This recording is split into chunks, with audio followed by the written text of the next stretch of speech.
చిన్నశంకరంపేట మండల కేంద్రంలో ఏర్పాటు చేసిన మీడియా సమావేశంలో కామారం గ్రామ బీజేపీ అధ్యక్షులు రమేష్ మాట్లాడుతూ పాడైపోయిన టైర్లతో ఆయిల్ తీసే కంపెనీ ద్వారా గ్రామం మొత్తం పూర్తిగా కలుషితం అయిపోయిందని, దీంతో ఇటు గ్రామస్తులు కంపెనీ పరిసర ప్రాంతాల్లో ఉన్నటువంటి రైతులు చాలా ఇబ్బందులు ఎదుర్కొంటున్నారని, వెంటనే అధికారులు స్పందించి ఆ కంపెనీపై చర్యలు తీసుకుని కంపెనీ మూసివేయించాలని డిమాండ్ చేశారు.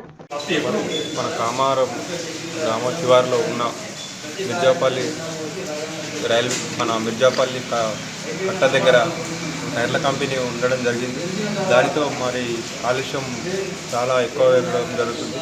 కామారం విలేజ్లో బోరు చుట్టుపక్కల ఉన్న బోర్లు మరి మాకు ఇంత వాసన వచ్చే క్రమంలో ఉంది కాబట్టి దాన్ని మొత్తం మరి పెద్ద ఎత్తున తీసుకెళ్ళి ఆ కంపెనీ మూసివేయగలరని కోరుతున్నాం. మా కామారం గ్రామ ప్రజలు ఆ టైర్ల కంపెనీ నుంచి అందరూ కలిసి బంద్ చేస్తే వేడుకుంటామని అనుకున్నాం. కానీ ఒక్కరికి మా ఊరిలో టైర్ల కంపెనీ వల్ల వాసన రోగాలు రావడం జరుగుతుంది. దీన్ని ఆ కంపెనీ మూసేయాల్సిందిగా కోరుతున్నాం.